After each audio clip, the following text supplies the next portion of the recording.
ॐ गणानां त्वा गणपतिं हवामहे कविं कवीनामुपमश्रवस्तमं ज्येष्ठराजं ब्रह्मणां ब्रह्मणस्पत आनः शृण्वन्नोतिभिः सीदसादनं प्रणो देवी सरस्वती वाजेभिर्वाजनीवती धीनामाभित्र्यावतु गुरुब्रह्मा गुरुर्विष्णुर्गुरुदेवो महेश्वरः गुरुः साक्षात् परं ब्रह्म तस्मै श्रीगुरवे नमः।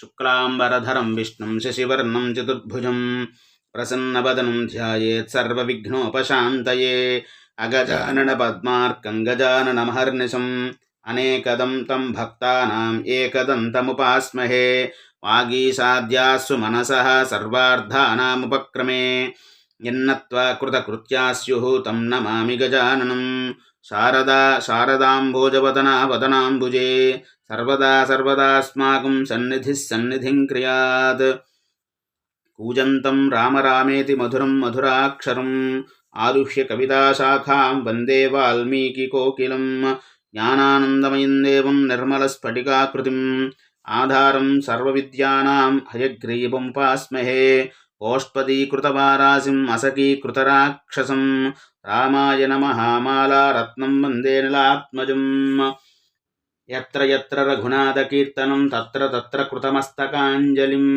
बाष्पवारि परिपूर्णलोचनं मारुतिं नमत राक्षसान्तकं मनोजवं मारुततुल्यवेगं जितेन्द्रियं बुद्धिमतां वरिष्ठं वातात्मजं वानरयूथमुख्यं श्रीरामदूतं शिरसा नमामि। वैदेही सहितं सुरद्रुमतले हैमे महामण्डपे मध्ये पुष्पकमासने मणिमये वीरासने सुस्थितम् अग्रे वाचयति प्रभञ्जनसुते तत्त्वं मुनिभ्यः परं व्याख्यान्तं भरतादिभिः परिवृतं रामं भजे श्यामलं वामे भूमिसुता पुरश्च हनुमान् पश्चात् सुमित्रासुतः शत्रुघ्नो भरतश्च पार्श्वदलयोः वायव्यादिकोणेषु च सुग्रीवश्च विभीषणश्च युवराट् तारासुतो जाम्बवान् मध्ये नीलसरोजकोमलरुचिं रामं भजे श्यामलं माता रामो मत्पिता रामभद्रो भ्राता रामो मत्सखा राघवेशः सर्वस्वं मे रामचन्द्रो दयालुः नान्यं देवं नैव जाने न जाने नमोऽस्तु रामाय सलक्ष्मणाय देव्यै च तस्यै जनकात्मजायै नमोऽस्तु रुद्रेन्द्रयमालिनेभ्यो नमोऽस्तु चन्द्रार्कमरुद्गणेभ्यः। श्रीगुरुभ्यो नमः। हरिः ओम्। ततो ब्रवीन्महातेजाः सुग्रीवो वानराधिपः अर्ध्यं विज्ञापयंश्चापि हनूमन्तम् इदं वचः यतो हतः कुम्भकर्णः कुमाराश्च निषूदिताः वेदानीम् उपनिर्हानं रावणो दातुमर्हति ये ये महाबलाः सन्ति लघवश्च प्लवङ्गमाः लङ्काम् अभ्युत्पतं त्वासु गृह्योल्काः प्लवगर्षभाः हरयो हरिसङ्कासाः प्रदग्धुं रावणालयम् ततोस्तं गत आदित्ये रौद्रे तस्मिन्निशामुखे लङ्काम् अभिमुखाः सोल्का जग्मुस्ते प्लवगर्षभाः उल्काहस्तैर्हरिगणैः सर्वतः समभिद्रुताः आरक्षस्ता विरूपाक्षाः सहसा विप्रदुद्रुवुः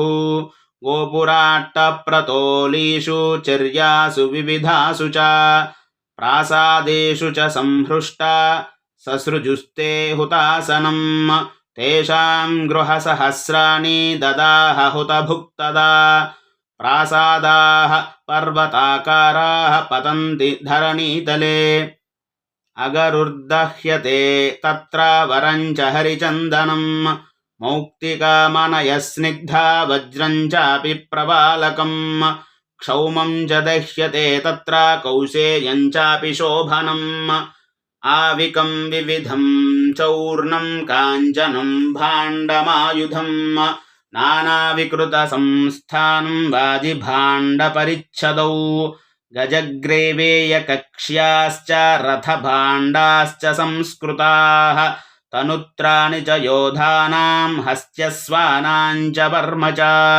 खड्गादनूंषि ज्याबाणाः तोमराङ्कुशशक्तयः रोमजं वालजं चर्म व्याघ्रजं चाण्डजं मुक्तामणिविचित्रांश्च प्रासादांश्च समं ततः विविधान् अस्त्रसंयोगान् अग्निर्दहति तत्र वै नानाविधान् गृहच्छन्दान् ददाह हुतभुक्तदा आवासान् राक्षसानां च सर्वेषां गृहदर्दिनां हेमचित्रतनुत्राणां स्नग्धामाम्बरधारिणां सीधुपानचलाक्षाणां मदविह्वलगामिनां कान्तालम्बितवस्त्राणां शत्रुसञ्जातमन्युनां गदाशूलासिहस्तानां खादतां पिबतामपि शनयेषु महार्हेषु प्रसुप्तानां प्रियैः सह त्रस्तानां गच्छतां तूर्णं पुत्रान् आदाय सर्वतः तेषां शतसहस्राणि तदा लङ्कानिवासिनाम् अदहत् पावकस्तत्र जज्ज्वाल च पुनः पुनः सारवन्ति महार्हाणि गम्भीरगुणवन्ति च हेमचन्द्रार्धचन्द्राणि चन्द्रसालोन्नतानि च रत्नचित्रगवाक्षाणि साधिष्ठानानि सर्वसः मणिविद्रुमचित्राणि स्पृशन्तीव दिवाकरम् क्रौञ्चबर्हिणवीनानां भूषणानां च निःस्वनैः नादितान्यचलाभानि वेस्मान्यग्दिददासः ज्वलनेन परीतानि तोरणानि चकाशिरे विद्युद्भिवव स्नग्धानि मेघजालानि घर्मगे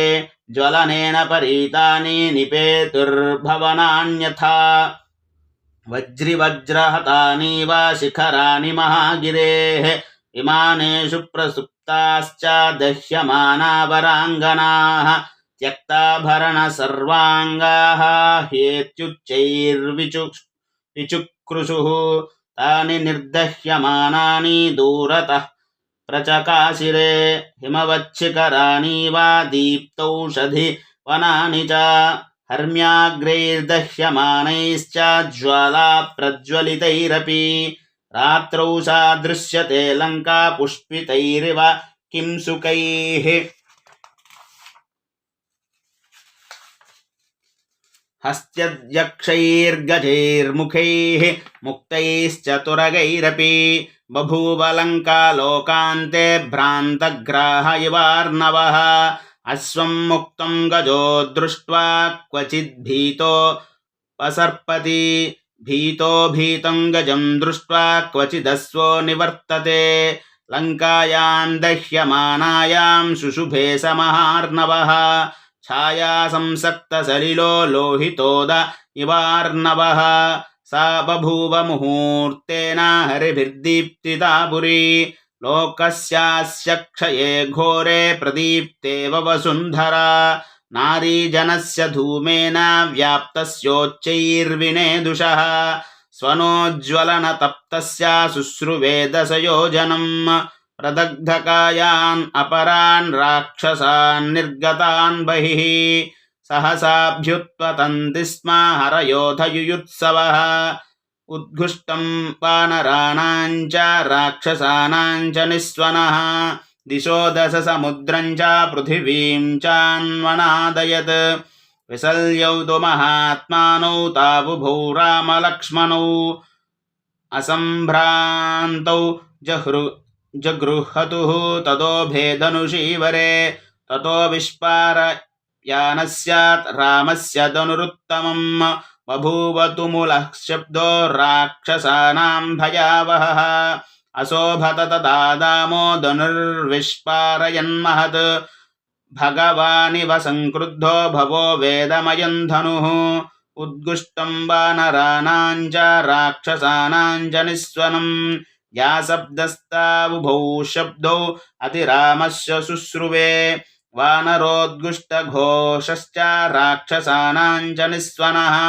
या शब्दश्चापि रामस्य त्रयं व्याप्य दिशो दश तस्य कार्मुकमुक्तैश्च सरैस्तत्पुरगोपुरम् कैलासशृङ्गप्रतिमं विकीर्णम् अपतद्भुवि ततो रामसरान् दृष्ट्वा विमानेषु गृहेषु च सन्नाहो राक्षसेन्द्राणां तुमुलः समपद्यत तेषां सन्नह्यमानानां सिंहनादं च कुर्वताम् सर्वरी राक्षसेन्द्राणां रौद्रीव समपद्यत आदिष्टावानरेन्द्रास्तु सुग्रीवेन महात्मना आसन्नद्वारमासाद्य युध्यध्वं प्लवगर्षभाः यश्च वो वितथं कुर्यात् तत्र तत्र ह्युपस्थितः सहन्तव्यो हि सम्प्लुत्य राजशासनदूषकः तेषु वानरमुख्येषु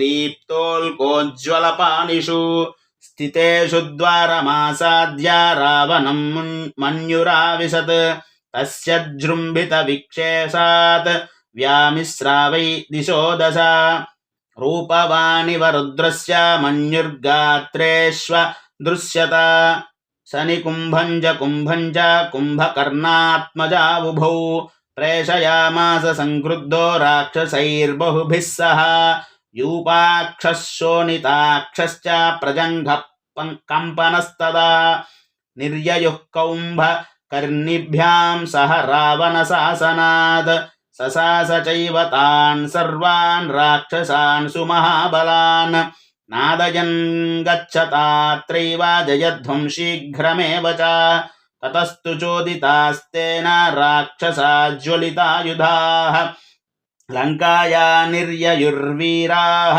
प्रणदन्तः पुनः पुनः रक्षसां भूषणस्ताभिः बाभिः स्वाभिश्च सर्वशः चक्रुस्ते सप्रभं व्योम हरयश्चाग्निभिः सह तत्र ताराधिपस्याभा ताराणां च तथैव च तयोराभरणस्था च बलयोर्ध्याम् अभासयन् चन्द्राभा भूषणाभा च गृहाणां ज्वलतां च भा हरिराक्षससैन्यानि भ्राजयामास सर्वतः तत्र चोर्ध्वं प्रदीप्तानां गृहाणां सागरः पुनः बाभिः संसक्तपातालः चलोर्मिषसुभेधिकम् पताकाध्वज संसक्तम् उत्तमासि परश्वथम् भीमास्वर्धमातङ्गम् नानापत्तिसमाकुलम् दीपशूलगदा खड्गा